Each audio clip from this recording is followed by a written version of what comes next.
Hi friends, welcome to Aakash kitchen. நம்ம இன்னைக்கு என்ன செய்ய போறோம்னா ஆகாஷ் கிச்சன்ல ஓமப்பொடி மிக்சர் செய்ய போறோம். வாங்க எப்படி செய்வதுன்னு பார்க்கலாம்.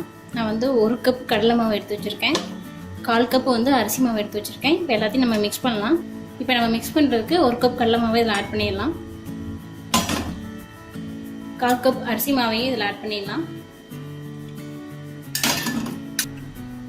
ஓமப்பொடி வந்து 1/2 டேபிள்ஸ்பூன் ஆட் பண்ணிக்கலாம். இது எதுக்காகனா செரிமானத்துக்காக தான். இது வந்து நீங்க பவுடர் பண்ணி ஆட் பண்ணிக்கிங்க. இல்லனா குழந்தைங்க சாப்பிடும்போது வாயில போடும். அதனால பவுடர் பண்ணி ஆட் பண்ணிக்கிங்க. 1/4 டேபிள்ஸ்பூன் வந்து மஞ்சள். இது எதுக்காகனா கலருக்காக தான். அதனால கொஞ்சமாவே ஆட் பண்ணிக்கிங்க. உப்பு வந்து 1/4 டேபிள்ஸ்பூன். நம்ம டேஸ்ட் பார்த்துட்டு பத்தலனா கூட ஆட் பண்ணிக்கலாம். அதனால 1/4 டேபிள்ஸ்பூன் மட்டும் ஆட் பண்ணிக்கிங்க. ஆயில் வந்து 1 டேபிள்ஸ்பூன் ஆட் பண்ணிக்கலாம். இது மிக்ஸ் பண்றதுக்காக 1 டேபிள்ஸ்பூன் வந்து ஆட் பண்ணிக்கோங்க. இப்போ வந்து இது வந்து எல்லாத்தையும் நல்லா அப்படியே மிக்ஸ் பண்ணிக்கங்க கையில். எல்லாத்தையும் இந்த மாதிரி நல்லா மிக்ஸ் பண்ணிக்கிங்க. நம்ம வந்து இப்போ இதில் வந்து தண்ணி விட்டு மிக்ஸ் பண்ண போகிறோம். கொஞ்சம் கொஞ்சமாக தண்ணி ஆட் பண்ணுங்க. இது ரொம்ப வேணாம். இது வந்து நம்ம சப்பாத்தி மாவு பதத்துக்கு மிக்ஸ் பண்ணணும். அதனால் கொஞ்சமாக தண்ணி விட்டுக்குங்க. நல்லா சப்பாத்தி மாவு மிக்ஸ் பண்ணுற மாதிரி நல்லா மிக்ஸ் பண்ணிக்கிங்க. பாருங்கள், மாவு இந்த மாதிரி மிக்ஸ் பண்ணி வச்சுக்கோங்க. இப்போ சப்பாத்தி மாவு பார்த்து ரெடி ஆயிடுச்சு. சப்போஸ் மாவு கையில் ஒன்றா நீங்கள் வந்து ஆயில் கொஞ்சம் ஊற்றி மிக்ஸ் பண்ணி ஒட்டாமல் பார்த்துக்குங்க. இது வந்து நம்ம வாங்க ஆயில் சூடு பண்ணி ஓமப்பொடி மிக்சர் செய்யலாம். இப்போ எண்ணெய் அடுப்பில் வச்சுட்டோம். நம்ம எண்ணெய் காஞ்சிச்சான்னு பார்க்கலாம். கொஞ்சம் மாவு எடுத்து இதில் போடலாம். பாருங்கள், பபுளாக வருது. எண்ணெய் நல்லா காஞ்சிச்சு. நம்ம இந்த ஸ்டேஜில் வந்து ஓமப்பொடியை அச்சு வச்சு மாவு வந்து இது பண்ணலாம். இதை எடுத்துடுங்க. இப்போ ஓமப்பொடியை அச்சு வச்சு மாவு வந்து பிழியலாம்.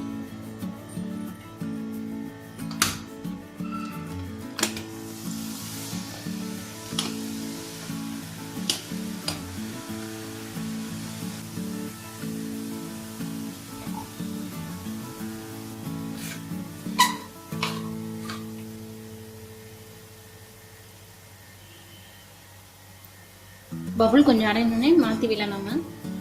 ஏன்னா அப்பதான் இந்த சைடு 2 சைடு நல்லா வேக வைக்கணும். எல்லாம் மாற்றி விடுங்க. அடுப்பு வந்து மிதமான சூட்டில் வச்சுக்கோங்க. இல்லைன்னா கருகிரும். நம்ம பபுள்ஸ்லாம் அடங்கினதுக்கப்புறம் மிக்சரை எடுத்துடலாம்.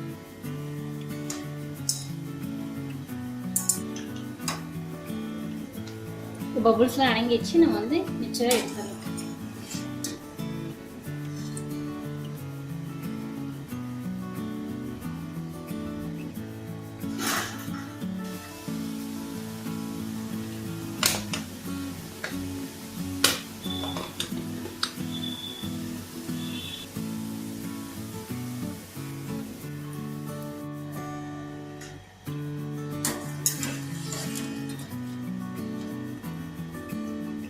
பாருங்க, ஓமப்பொடி மிக்சர் ரெடி ஆயிடுச்சு. இந்த ஸ்டேஜில் வந்து நீங்கள் எடுத்துருங்க.